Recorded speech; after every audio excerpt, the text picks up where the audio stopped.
Nous saluons ce début de semaine Adrien Gindre. Bonjour Adrien, votre invité aujourd'hui? Bonjour à tous. Le président du MoDem, maire de Pau, également en charge du Haut Commissariat au Plan et du Conseil national de la refondation. Un soutien de la première heure d'Emmanuel Macron, mais avec sa liberté de parole.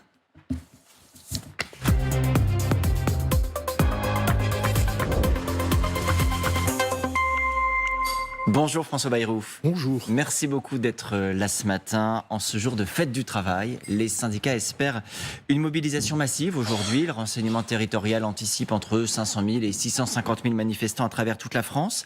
De votre point de vue, est-ce qu'aujourd'hui le gouvernement pourra faire l'économie d'entendre le message de la rue ? Mais, le gouvernement, pas seulement ce gouvernement, mais lorsque vous avez un mouvement social important, forcément les gouvernements sont à l'écoute. Ils peuvent être déterminés dans leur choix. Et s'agissant d'un texte comme celui-là, tout le monde voit l'importance et le risque qu'il y aurait eu à ne rien faire. Mais bien sûr, faire le pari de l'essoufflement du mouvement social, ça vous paraît être un pari tenable ? non. C'est pas cette approche. Il y a eu des mois de délibération parlementaire, de mon point de vue, pas assez expliqués aux Français, et même pas expliqués aux Français à la hauteur de la gravité des choses. Pas expliqué par le gouvernement. Oui, par l'ensemble de ceux qui ont la charge de l'avenir du pays. À commencer par le président qui disait lui-même qu'il ne s'était peut-être pas assez engagé d'ailleurs. Président, Parlement, gouvernement. Et même les responsables politiques. Mais cette délibération a eu lieu, un texte a été adopté, il a été avalisé par le Conseil constitutionnel, il y a eu d'innombrables manifestations, et tout cela fait évidemment une ambiance que le gouvernement entend, que les responsables entendent. Vous avez vraiment aujourd'hui entendu ? Je suis absolument certain qu'ils l'ont entendu. Peut-être toutes les conclusions sont-elles à tirer maintenant. On entre dans une nouvelle phase. Et c'est une nouvelle phase marquée par la nécessité de cicatrisation et de réconciliation. Je prends les deux. Cicatrisation et réconciliation. Hier matin, le responsable de la CFDT, Laurent Berger, et tout à l'heure encore sur une autre antenne, celle qui va lui succéder, Marie-Lise Léon, ont tous les deux dit qu'ils ne feraient pas la politique de la chaise vide. Laurent Berger a dit effectivement, vous avez raison, hier au grand jury sur RTL et LCI, que s'il recevait une invitation de la Première ministre à Matignon, il irait. Ça veut dire de votre point de vue que cette semaine, d'une certaine manière, on va pouvoir tourner cette page des retraites, que la manifestation d'aujourd'hui, la décision du Conseil constitutionnel aussi, n'oublions pas le 3 mai, qui est attendu sur la deuxième demande de référendum d'initiative partagée, tout ça va permettre de passer à autre chose ? Pas permettre de passer à autre chose. Selon moi, il faut qu'on tire les leçons, qu'on arrive à comprendre ce qui s'est passé et qu'on en profite pour avoir un plan pour l'avenir, un projet nouveau pour l'avenir. Qu'est-ce qui s'est passé de mon point de vue ? Il s'est passé que les temps qu'on vit exigent qu'on change de démarche politique. Que la démarche politique traditionnelle, celle qu'on connaît depuis des décennies, il y avait sur une autre antenne avant-hier un documentaire sur les présidents face à la rue de Patrice Duhamel et Michel Cotta. C'est un documentaire passionnant et fascinant parce que vous aviez les mêmes images, les mêmes mots, les mêmes slogans, les mêmes évocations de colère, de jamais on ne se réconciliera, on ne peut pas accepter ça.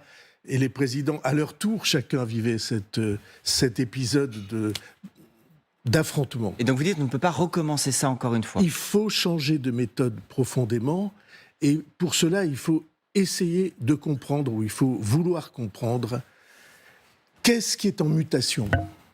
Et ce qui est en mutation pour moi, c'est l'opinion publique, les Français, mais je crois que ce n'est pas spécifique à la France, ne supportent plus que des décisions soient prises loin d'eux sans avoir eux-mêmes entre les mains les raisons de ces décisions. Mais donc, par exemple, il aurait fallu un référendum sur cette réforme des retraites ? Je suis persuadé qu'on aurait pu le gagner, mais ça, évidemment, ce n'est pas la démarche qui a été choisie, parce que ça aurait obligé à une approche beaucoup plus large, beaucoup plus globale. Mais quand le président de la République a dit dans cette intuition qui n'a pas été, pour l'instant, totalement comprise, mais c'est son intuition, quand il a dit il faut une refondation. Quand il a voulu ce Conseil national de la refondation. Donc vous êtes le secrétaire général. Qui pour l'instant est resté un peu sectoriel, mais qui doit rebattre les cartes, prendre en compte la volonté plus large sur des grands sujets d'organisation du pays. Et je suis persuadé que ça viendra. Pour la suite. Je ne peux pas dire que c'est un bon outil, mais je puis dire avec certitude que pour l'instant, c'est à peu près le seul.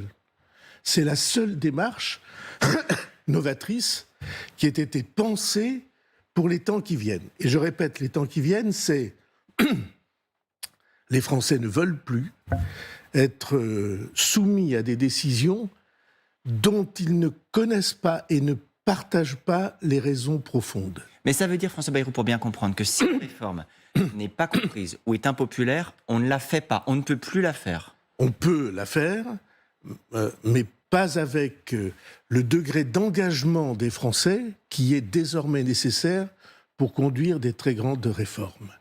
Vous savez bien le regret que j'ai eu dans cet épisode de la crise des retraites, c'est que personne n'a expliqué aux Français, avec la vérité des faits et la vérité des chiffres, la situation des régimes de retraite qui sont tellement déficitaires qu'on est obligé d'emprunter chaque année des dizaines et peut-être vers une centaine de milliards chaque année pour financer les pensions. Mais pourquoi ça n'a pas été expliqué ? Est-ce que c'est un manque de savoir-faire politique, tout simplement ?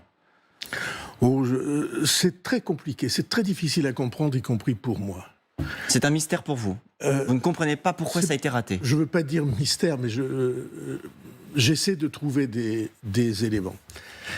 On a pris l'habitude depuis longtemps d'avoir des chiffres officiels communiqués par des institutions dont c'est le but, et ces chiffres sont tellement loin de la réalité qu'au fond c'est assez confortable.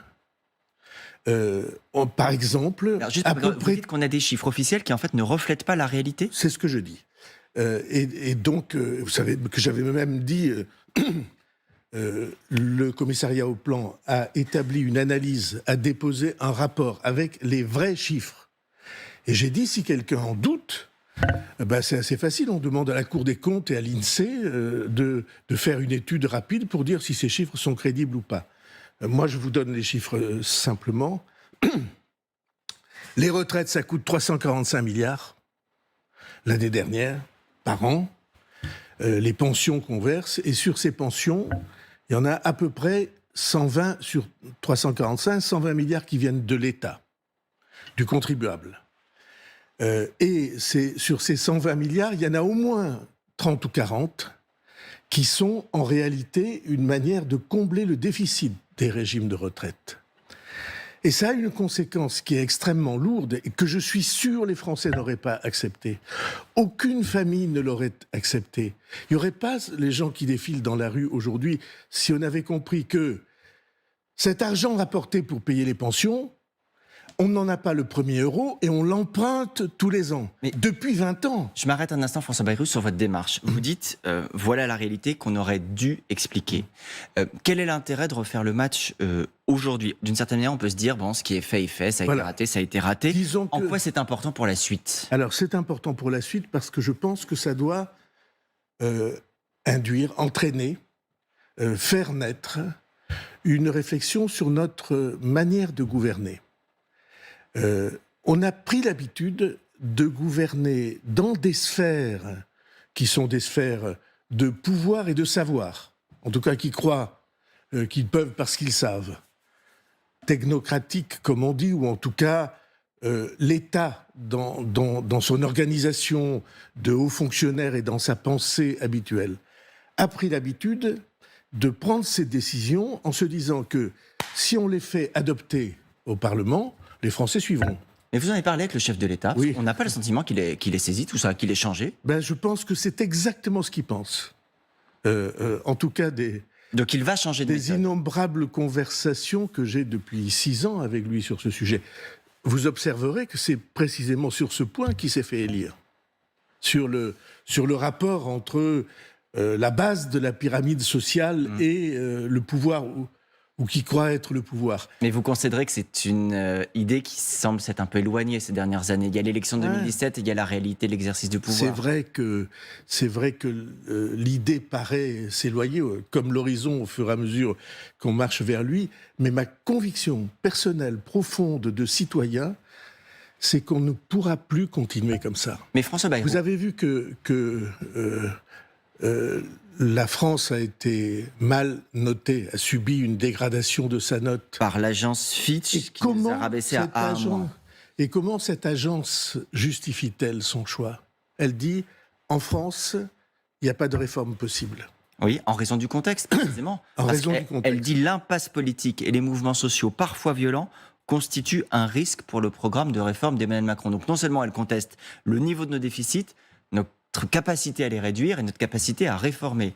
Elle dit d'une certaine manière, cette réforme aussi le contraire de ce qu'avait dit le président quand il disait « il faut faire la réforme pour rassurer les marchés, pouvoir continuer à emprunter dans de bonnes conditions ». Il n'a jamais dit rassurer les marchés. On a compris en filigrane. Non, Quand il disait notre vous dette. voyez, c'est très révélateur ce que vous traduisez. Parce que beaucoup de Français, croient, en raison de ce qu'on leur a dit, ou laissé croire, ils pensent que on fait cette réforme pour des raisons inavouées, et que ces raisons inavouées, elles touchent précisément au monde de la finance internationale, pour François parler Bayrou, le ministre de simplement. l'économie, Bruno Le Maire, a dit assez simplement que la France devait se réformer pour pouvoir montrer aussi aux marchés, aux interlocuteurs européens, notre capacité à nous financer dans de bonnes conditions. Oui, permettez-moi de dire les choses différemment.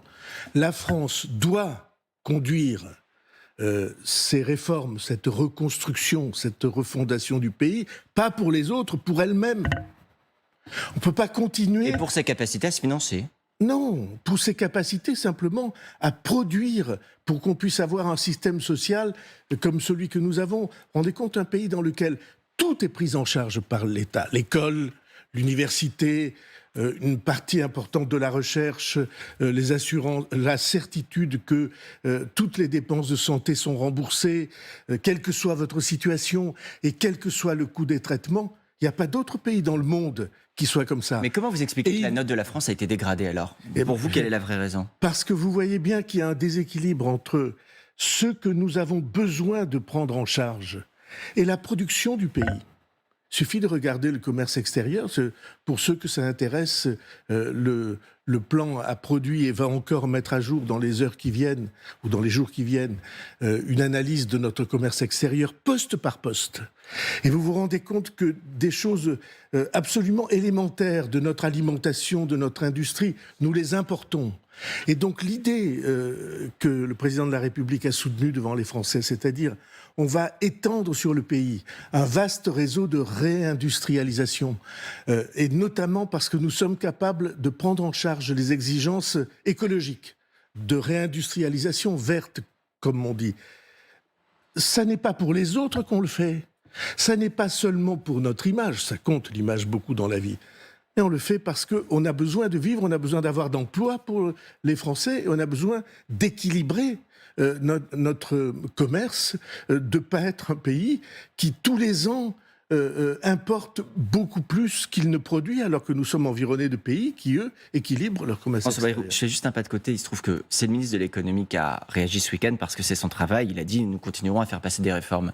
Il est aussi vilipendé pour avoir pris le temps d'écrire un livre en plein tourbillon et dégradation de la France. Est-ce que c'est le bon moment, de votre point de vue, quand on est ministre de l'économie, pour écrire un roman? D'abord, il organise son temps comme il veut. Il m'est arrivé d'écrire des livres, et des livres assez lourds, pendant que j'étais en fonction. Et donc, de ce point de vue-là, je n'ai pas lu ce livre. Vous le J'en ai lirez? vu quelques échos dans les réseaux Un sociaux. passage érotique qui a été très commenté ce week-end sur les réseaux sociaux. Est-ce que vous lirez ce livre, vous? Je ne sais pas. Je sais pas. forcément. Je vais dans les librairies, je prends ce qui me tombe sous la main et qui me plaît. Vous décriviez à l'instant, François Bayrou... Je ne fais jamais de lecture obligée. Je fais jamais de lecture parce qu'il faut. Je fais des lectures parce que j'aime. Et là, pas forcément, donc le message en filigrane. Vous décriviez à l'instant le climat, le rapport avec les Français. On a parfois reproché, enfin les opposants en l'occurrence, les syndicalistes, parfois certains commentateurs, au pouvoir en place, d'avoir tendu le débat. Celle qui, ces dernières semaines, a donné le sentiment, peut-être à tort, d'apaiser ou de vouloir apaiser, c'est Marine Le Pen, l'ancienne présidente du Rassemblement national, future candidate. D'ailleurs, aujourd'hui, elle organise au Havre une journée de la fête de la nation sous le signe de la paix sociale. Est-ce qu'aujourd'hui, l'apaisement, c'est Marine Le Pen? Alors je vais vous dire, moi j'ai une doctrine, une philosophie. Je n'ai pas l'intention de faire de la publicité à mes concurrents, adversaires dans le champ politique. Parce que vous vous rendez bien compte que c'est formidable. Madame Le Pen organise une manifestation avec 1500 personnes. C'est-à-dire pas très nombreuses. Et vous ne parlez que de ça? Je ne vous mets pas en cause, vous, personnellement. On parle de beaucoup d'autres choses, François Les Bayrou. médias et le monde politique et les commentateurs passent des minutes à traiter et des heures à traiter de ce sujet. Ce qui me dérange dans cette organisation politique, ce sont ses idées et ses arrière-pensées. Mais elle ne pèse rien Les aujourd'hui deux. dans le débat politique. Elle n'est pas, je vous posais la question, elle n'est pas celle aujourd'hui qui a prôné l'apaisement, contrairement à l'opposition de la NUPES, contrairement parfois au dialogue tel qu'on l'a vu entre syndicats et gouvernement? En tout cas, pour moi, c'est cette paix civile, paix démocratique qui m'intéresse. Et je n'ai pas envie d'en créditer des courants politiques dont je ne suis pas sûr que ce soit la préoccupation principale. Elle a adressé une critique au gouvernement hier, en l'occurrence à la première ministre chez nos confrères du Parisien, en disant « Elisabeth Borne voulut parler, on est face à du vide, il y a de l'écho, plus rien n'est tenu, ils ne savent pas où ils vont, ni où ils emmènent les Français ». Est-ce que ça, c'est pas malgré tout un constat qui est partagé par certains de nos concitoyens, le sentiment qu'on ne sait pas où on va? Vous voyez bien, votre question, pardon de faire un peu d'analyse de texte, Allez-y. ça a été mon métier pendant longtemps. Votre question, qu'est-ce qu'elle dit? Vous prenez une déclaration que tout le monde peut partager. Et que vous partagez? Vous savez bien que j'ai émis un certain nombre d'idées, en tout cas de questions, sur la démarche politique que nous devons désormais adopter. Vous prenez une idée, un constat partagé, et vous l'attribuez à Madame Le Pen. En l'occurrence, c'est elle qui a prononcé cette phrase hier. Et au Rassemblement national. Et vous voyez ce que ça veut dire. Ça veut dire que d'une certaine manière, vous la créditez. Ça veut dire que parfois, on peut partager ces constats, y compris quand on est président du MoDem. Je n'ai pas de limite ou de frontières stupides sur ce sujet. Mais le jeu politique dans lequel on fait de cette candidate, peut-être, on ne sait pas si elle sera candidate, elle l'a été en tout cas 3 fois, on fait de cette candidate d'une certaine manière l'arbitre sur tous les sujets. En réalité, c'est extrêmement dangereux. Qu'est-ce que vous pouvez rêver de mieux quand vous êtes leader de l'opposition, que tout le monde parle de vous? Vous ne prenez aucun risque, vous n'avez besoin d'avoir aucune idée, vous n'avez besoin de faire aucune proposition, sauf des propositions qui n'ont aucun sens. Revenir à la retraite à 60 ans, ça n'est même pas imaginable. Elle le sait très bien, elle n'est pas de ce point de vue-là stupide. Aucun besoin de proposition, aucun besoin d'idées, aucun besoin de novation, et on vous accorde tous les points. Le tableau d'affichage, eh bien, je ne participe pas de cette logique-là. Je n'ai pas envie d'y participer, pas plus dans votre émission que dans d'autres. François Bayrou, il y a une question aussi sur la suite du quinquennat, sur pourquoi faire sur le fond. La Première ministre a présenté une feuille de route la semaine dernière. Objectivement, il n'en est pas ressorti grand-chose, à part peut-être un point, l'abandon, pour le moment, du texte sur l'immigration. Est-ce que c'est un abandon, même s'il est provisoire en théorie, que vous déplorez? Oui, je l'ai dit. Alors je pense que ça va être repris à l'automne, donc il n'y a pas de drame, hein. Il n'y a pas d'urgence. Il n'y a pas d'urgence à agir. Si on le reprend. Mais mon raisonnement est celui-ci. Vous savez bien que la société française a un problème, une question, une interrogation, parfois une obsession sur cette question de l'immigration. Si les responsables du pays éludent ces questions, alors d'une certaine manière, ils perdent. Parce que les Français attendent que les responsables d'un pays prennent ces questions de face et apportent des réponses. Moi, je pense que ce sont des réponses qu'il est possible de trouver. Je résume en 2 mots ce que je pense. Je pense que quelqu'un qui vient chez nous chassé par la guerre ou la famine ou un jour des problèmes climatiques, quelqu'un vient chez nous et veut travailler et apprend la langue et comprend qu'il n'arrive pas dans un pays vide. C'est un pays qui a une histoire, qui a une tradition, qui a des mœurs, qui a une manière de vivre et veut devenir dans ce pays un citoyen ou en tout cas une personne active. Il a sa place. Mais si de notre côté, vous récusez cette histoire ou cette manière d'être, et si vous êtes en situation illégale, alors il est normal. D'où l'équilibre. Il est normal qu'on vous demande, qu'on exige et qu'on fasse en sorte que vous quittiez le pays. Et vous voyez bien que c'est un équilibre. Et cet équilibre-là, si le gouvernement a un texte, il vient devant le Parlement, il le propose, il débat avec le Parlement, il y aura des contres à l'extrême droite et à l'extrême gauche pour des raisons absolument antagonistes entre elles. Mais les Français le sauront. Pour le moment, vous l'avez souligné, il n'y a pas de majorité pour le faire adopter, c'est la raison du report. Est-ce que c'est possible de continuer 4 ans comme ça jusqu'à la fin du quinquennat, sans majorité absolue, sans dissolution, sans remaniement, que ce soit de ministre ou de Premier ministre? Est-ce que tout cela peut rester en l'état? Est-ce qu'on peut rester dans un blocage et une impuissance générale? Non. Est-ce qu'on est condamné au blocage et à l'impuissance générale? Je ne crois pas.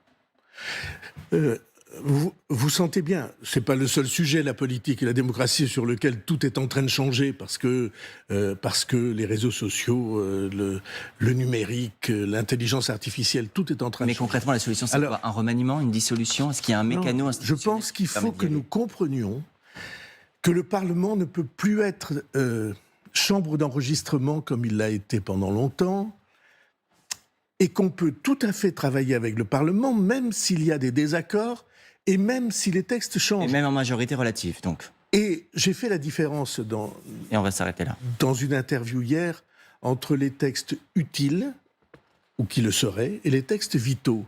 Les textes utiles, si le Parlement les refuse, ça sera sa responsabilité. Les textes vitaux, le gouvernement engage sa responsabilité, et ça n'a que de très normal, ça n'est rien que de très normal. C'est un nouvel usage du Parlement, donc de la démocratie, donc l'idée qu'on se fait des rapports entre peuple et pouvoir. Vous comparaîtrez en procès à l'automne dans l'affaire des assistants parlementaires du MoDem au Parlement européen. Une fois ce procès passé, la voie pour Matignon sera dégagée pour vous? Oui, enfin, vous voyez bien que tout ça... Non, quand vous vivez une épreuve où on vous accuse de choses fausses, et ça sera prouvé, et ça a déjà été prouvé, vous voyez venir l'audience avec soulagement. Vous dites, enfin, ça fait 6 ans, plus de 6 ans, que ces affaires absolument infondées durent. Et vous ne pouvez pas vous défendre. Donc il y aura un soulagement, parce que les médias, peut-être une nouvelle histoire. Donc il y a un soulagement, et je suis persuadé que nous réussirons à prouver ligne à ligne et mot à mot que toutes ces accusations sont fausses. Merci beaucoup François Bayrou d'avoir été sur le plateau de LCI ce matin.